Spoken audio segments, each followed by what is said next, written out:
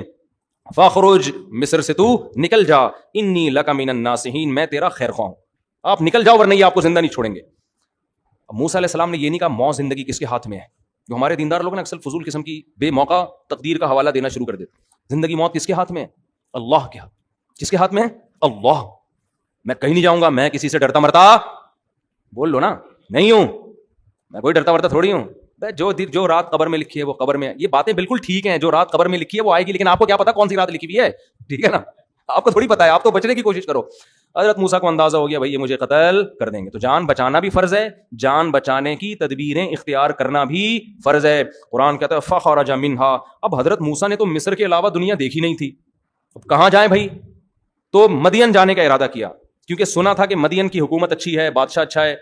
تو ارادہ آپ نے کیا کیا, مصر سے کہاں چلا جاؤں, مدین. اب پیدل نکل گئے. فخرج منہا خائفا یترقب, خوف کی حالت میں اور لوگوں سے چھپتے چھپتے مصر سے نکل گئے, اس خوف سے کہ کوئی مجھے دیکھ نہ لے. تو خوف بھی ہو سکتا ہے پیغمبروں کے دل میں, یہ سب چیزیں نیچرل ہیں. اگر آپ کے کوئی قتل کی کوشش کر رہا ہے اور آپ کی ٹانگیں کانپنا شروع کر دیں تو یہ اس کی علامت نہیں ہے کہ آپ بے دین ہیں, یہ نیچرل ہے. سمجھ رہے ہو یہ کیا ہے. ایک دفعہ میں نے یوٹیوب پہ ویڈیو دیکھی, زلزلہ آیا ہے, سب لوگ ڈر سے بھاگ رہے ہیں, امام صاحب کھڑے ہوئے ہیں, زبردست. پتہ نہیں اندر سے کانپیں کتنی ٹانگ رہی ہوں گی ان کی, واللہ عالم. کسی نے کہا دیکھو امام صاحب کا ایمان دیکھو. میں نے کہا ایمان نہیں ہے, پاگل آدمی ہے, اللہ معاف فرمائے, سے کہنا نہیں چاہیے امام کو. چھت وت گرے گی, زمین میں پھٹپٹا جائے گی.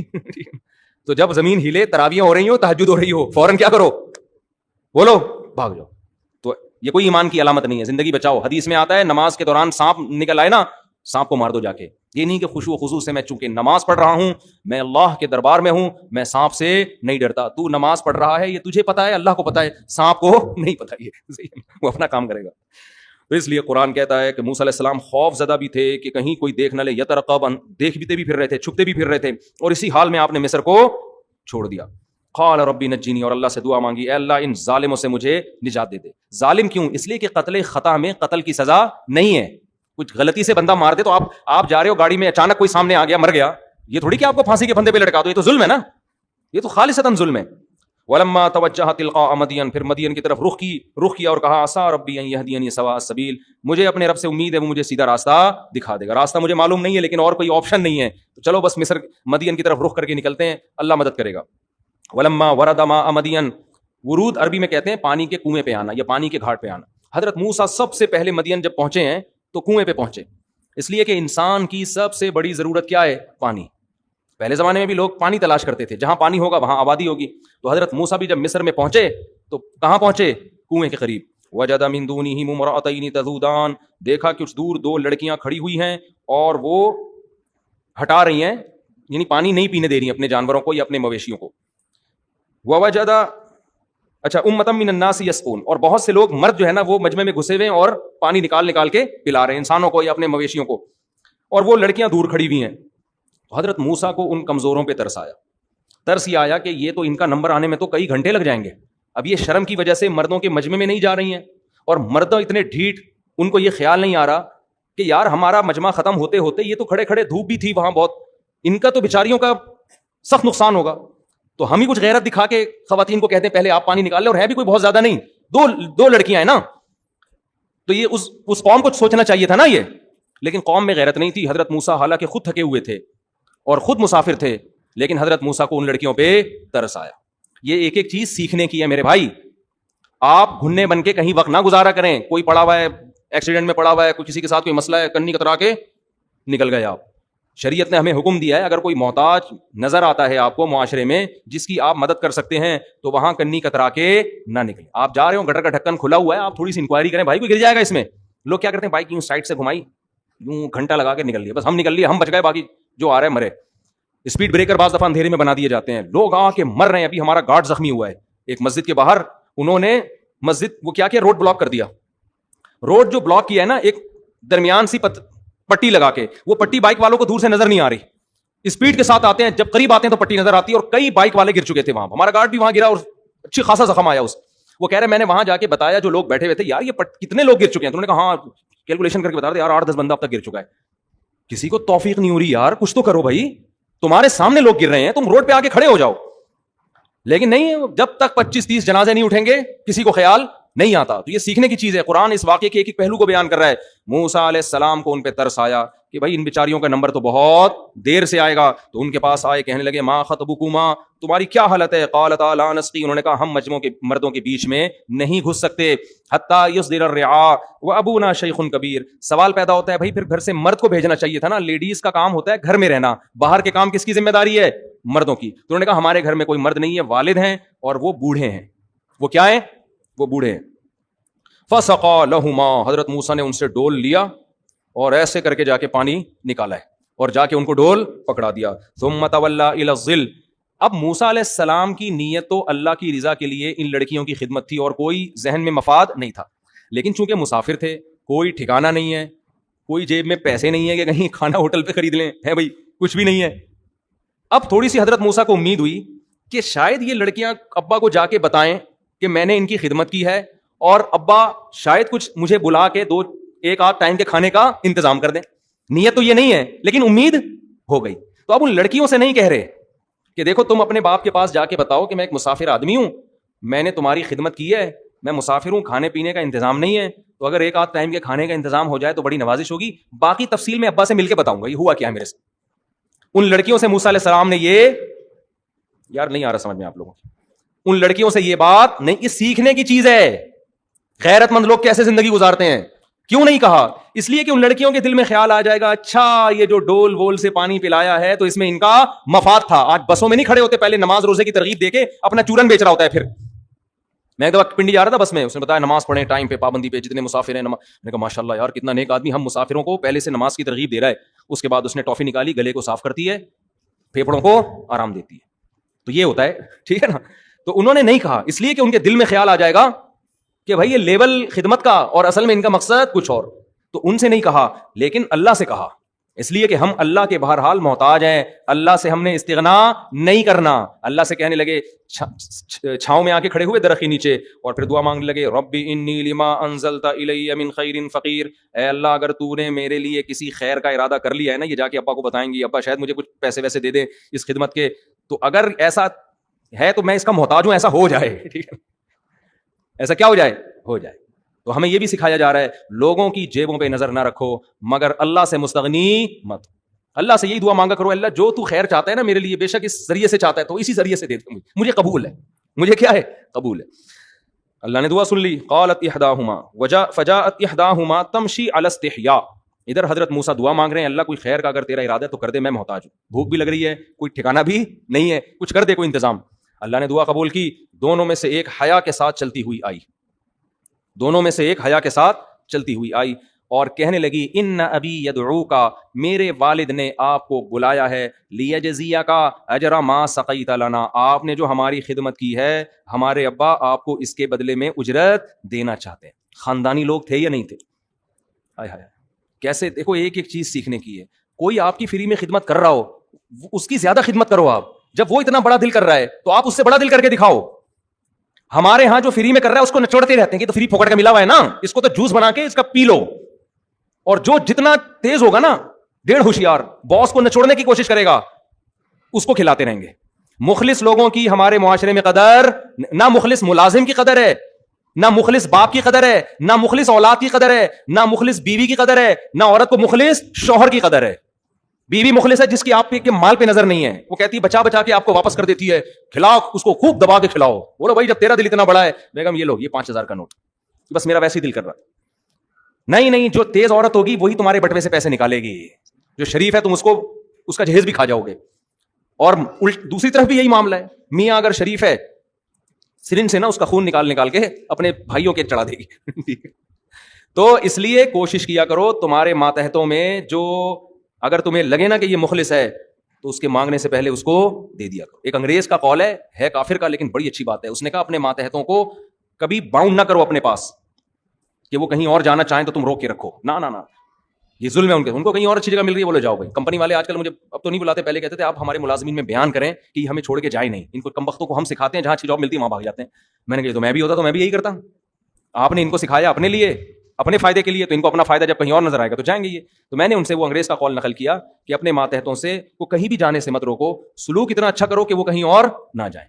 تو اگر کسی اور کمپنی سے ان کو اچھی آفر آ رہی ہے, آپ بولو میں تمہاری تنخواہ یہیں بڑھا رہا ہوں, تو نہیں جائیں گے. وہ نہیں بڑھا رہے تو پھر وہ تمہارے باپ کے غلام تھوڑی ہیں جو یہاں رہیں.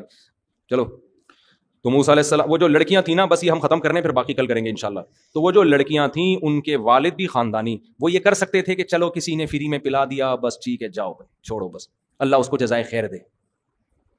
لیکن ان کے باپ نے قدر کی کہ ایک طرف اتنے نالائق لوگ کہ بیٹیوں کو ایسا نہیں کر رہے کہ لیڈیز فرسٹ, بھائی آپ پہلے آ جائیں.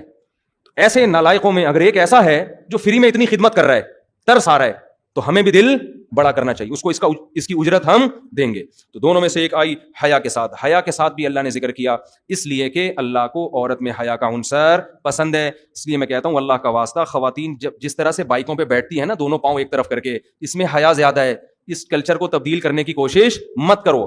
حیا ایسی چیز نہیں ہے جو ہم لغت سے نکال کے دکھائیں کہ کس طرح حیا ہے. حیا دیکھنے سے پتہ چل جاتی ہے, دیکھنے سے پتہ چل جاتی. ہاں اس میں یہ خطرہ ہوتا ہے کہ پاؤں کپڑا نہ الجھ جائے, اس کا کوئی متبادل تلاش کرو. کیونکہ بعض خواتین اس طرح بیٹھتی ہیں کہ بائک کے اس میں نا چین میں برقع پھنستا ہے, چادر پھنستی ہے, تو چین کور ہونا چاہیے.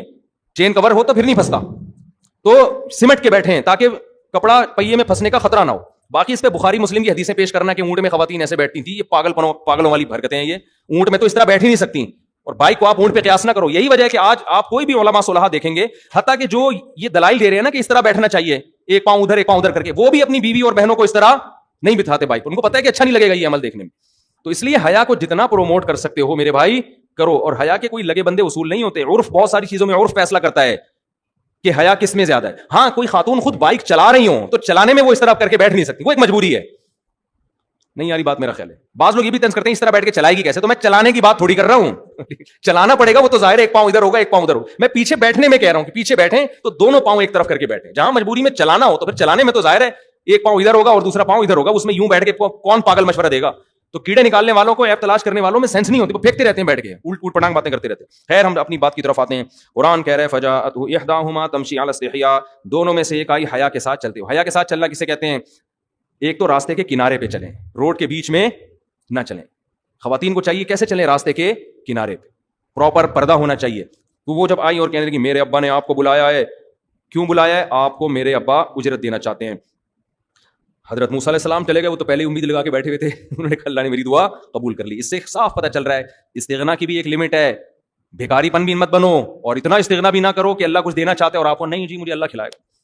تو قرآن کہتا ہے قالت احداہما, ہاں موسیٰ علیہ السلام آئے تو ابا نے جب موسیٰ علیہ السلام سے بات چیت کی تو پھر پوری تفصیل پوچھی, آپ ہو کہاں سے, آپ ہو کہاں سے. حضرت موسیٰ نے اپنا پورا واقعہ بیان کر دیا. بھائی میں ایسے فرعون کے محل میں پڑا ہوں, بڑا ظالم ہے, ہماری قوم کے ہزاروں بچوں کو قتل کر دیا اور مجھے بھی تنگ کرتا تھا, ایک قبطی کا مجھ سے قتل ہو گیا. پوری صاف بات کی موسیٰ علیہ السلام نے, کوئی اس میں جھوٹ نہیں, جو تھا ویسے کا ویسا بیان کر دیا. تو یہاں بھی دو نمبری ہوتی ہے. ایک اجنبی آدمی جس کو پتا ہے مجھے اس کنٹری میں کوئی رشتہ ملے گا نہیں, اس کا جب کسی گھر میں جانا ہو اور دو لڑکیوں کی خدمت بھی کر چکا ہو تو اس کو داماد بننے کی بھی ایک لالچ پیدا ہو سکتی ہے نا. تو یہاں وہ حقیقت نہیں بیان کرے گا بلکہ جھوٹ موٹ کے کاروبار اور بزنس پیش کرنا شروع کر دے. ایکچولی میرا مصر میں بڑا بزنس ہے اور میں بزنس کے سلسلے میں یہاں آیا. یہ بھی گڑبڑ ہوتی ہے. حضرت موسیٰ نے کچھ نہیں, کوئی لالچ نہیں بھائی کسی سے. اس لیے میں کہتا ہوں رشتے لینے جایا کرو, جو ہو وہ بیان کر دیا کرو, ہونا ہوگا ہو جائے گا. جھوٹ بول کے اچھی جگہ شادی سے بہتر ہے کسی خراب جگہ شادی کر لے سچ بول کے, وہ پھر بھی پائیدار ہوگا معاملہ. دھوکہ نہیں دے انسان کسی کو. موسیٰ علیہ السلام نے اپنی پوری کہانی سنائی, بھائی میرے ساتھ یہ ہوا, تو وہ کہنے لگے لا تخف نجوت من القوم الظالمین, اب خوف نہ کرو, اللہ نے تمہیں ظالموں سے نجات دے دی ہے. قالت احداہما یا ابت استاجرہ, دونوں بیٹیوں میں سے ایک نے مشورہ دیا کہ ابا ہمارے گھر میں کوئی بھائی نہیں ہے, ہماری بکریاں چرانے کے لیے ہمیں ایک اچھا ملازم چاہیے, ایسا ملازم جو ایماندار بھی ہو اور طاقتور بھی ہو. ایماندار اس لیے گھر میں لڑکیاں ہیں, آپ بعض دفعہ مزدوروں کو لے کر آتے ہیں, وہ گھر کی عورتوں کو جھانکنا تاکنا شروع کر دیتے. میں نے دفعہ ایک مزدور کا انتظام کیا, مجھے کسی نے کہا اس کو نہیں رکھو. میں نے کہا کیوں؟ کہہ رہے اس کی عادت ہے کمبخت کی, جس گھر میں مزدوری کرتا ہے ان کی عورتوں کو جھانکتا ہے جا کے. مشہور ہے ماشاء اللہ, اللہ نے اتنا نوازا ہے کہ اس فیلڈ میں کیا ہو گیا ہے, مشہور ہو گیا. اس کا کام ہی یہی ہے کمبخت کا.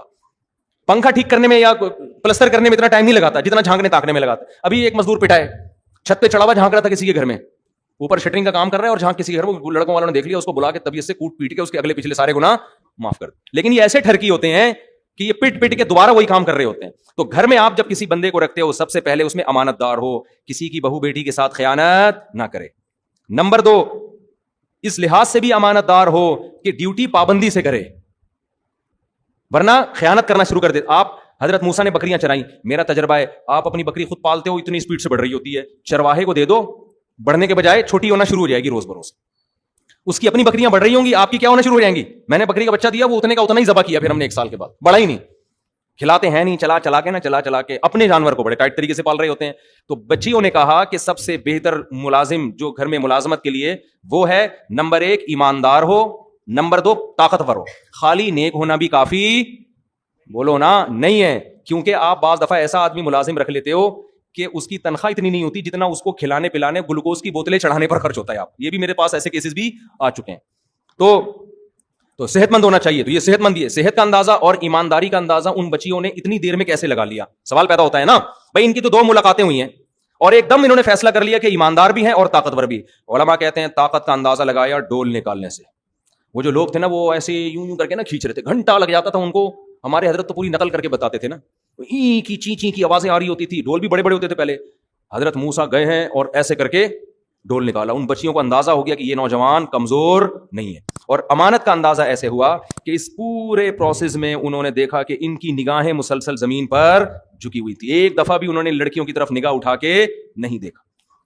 میں نے ایسے لوگ بھی دیکھے, آپ مستورات کے ساتھ جا رہے ہو نا کار میں, پیچھے ٹیکسی والا کیا کرتا ہے, وہ جو گلاس ہوتا ہے نا پیچھے دیکھنے کا, وہ آپ کی بیوی پہ سیٹ کر دیتا ہے.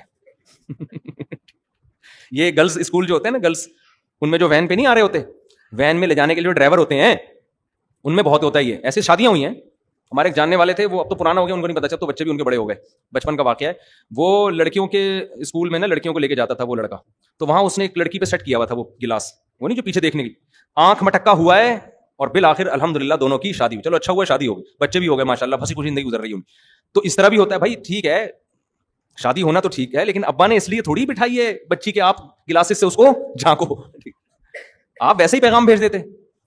اور ایسے بھی ہم نے اچھے لوگ دیکھے ہیں کہ وہ اس کا خیال کرتے ہیں کہ بھائی آپ جب اگلے پر اعتماد کر رہے ہیں تو آپ اس کے اعتماد کو ٹھیس نہ پہنچائیں.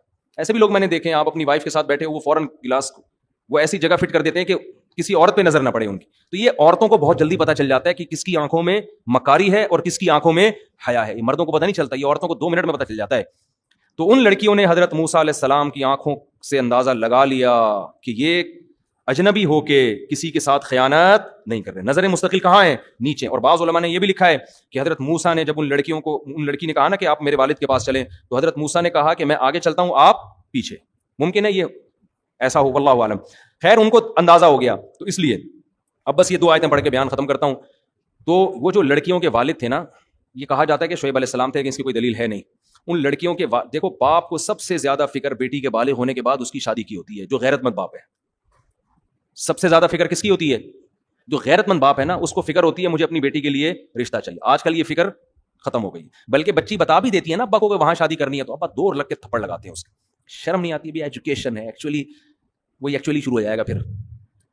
تو جو غیرت مند ہے, ہمیں یہ واقعہ اللہ اتنی تفصیل سے کیوں بیان کر رہے ہیں, یہ کوئی معاذ اللہ کہانی ہے, ایک ایک پہلو سے سبق دلانے کے لیے کہ وہ لڑکیوں کے والد نیک آدمی تھے, تو وہ مسلسل تلاش میں تھے مجھے اپنی بیٹی کے لیے کوئی اچھا شوہر چاہیے. تو ان کو اندازہ ہو گیا کہ یہ اس آدمی میں 2 کوالٹیز ہیں, نمبر 1 صحت اچھی ہے, نمبر 2 ایماندار ہے. تو داماد کی سلیکشن میں بھی 2 چیزیں دیکھی جاتی ہیں, صحت مند ہو اور ایماندار ہو. ہمارے ہاں ان 2 کو اگنور کر کے روکڑا دیکھا جاتا ہے, کماتا کتنا ہے. اگر وہ ایماندار نہیں ہے, کماتا ہے, خدا کی قسم یہ کمائی عذاب جان بن جائے گی. اسی کمائی سے وہ آئس پیے گا, اسی کمائی سے شراب پیے گا, اسی کمائی سے لڑکیوں کو جھانکا تاکی کرے گا. پیسہ تقوی کے بغیر آتا ہے تو عیاشی لے کر آتا ہے. دوسری بات یہ کہ پیسہ آنے جانے والی چیز ہے. اگر صحت ہے تو بندہ بزنس کر کے پیسہ کما لیتا ہے. ایمانداری نہیں ہے تو پیسہ وبال جان, اور صحت نہیں ہے تو جب آپ کے اندر کمانے کی طاقت نہیں ہے تو پھر میری طرح آپ سبزی والوں کو پیسے بانٹتے پھر ہوگی. مجھ میں تو تھی طاقت لیکن ٹائم نہیں تھا نا, تو وہی ہو جائے گا.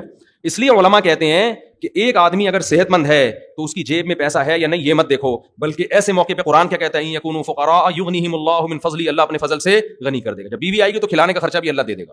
تو ان کے والد نے بھی دیکھا بھائی صحت مند ہے, کما سکتا ہے اور ہے بھی ایماندار, تو داماد میں یہ 2 چیزیں کافی ہیں. 2 چیزیں مل گئیں, فوراً اپنی بیٹی کا رشتہ موسیٰ علیہ السلام کے لیے پیش کر دیا اور کہنے لگے انی ارید ان انکحک احدی ابنتی ہاتین, کہ میں چاہتا ہوں ان دونوں میں سے ایک بیٹی کی شادی میں آپ سے کروں. اسی وقت فیصلہ کیا ہے. کہاں گئے استخارے 6 مہینے کے بھائی, کہاں گئے وہ پتھر پہلے نگینے معلوم کروائیں کہ ان سے ملتا بھی ہے نگینہ کہ نہیں ملتا, اور جو ہے وہ استخارے نکلواؤ, اگر نیلا آیا تو پھر کر دو, پیلا آیا تو. بھائی داماد میں 2 چیزیں جب ثابت ہو گئیں اب کسی استخارے کی ضرورت نہیں ہے. فوراً پھر یہ بھی نہیں کہا اچھا میں اپنے چاچا, ماموں, خالہ, پھپھو, ممانی, اور مصر سے میری کزن بھی آئی ہوئی ہے, اور ادھر فلسطین سے میرے نانا آئے ہوئے ہیں, ان سب کو میں بلا کے جرگہ ہوگا, وہ جرگہ فیصلہ کرے گا کہ اس بیٹی کی شادی آپ سے کرنی ہے کہ نہیں کرنی.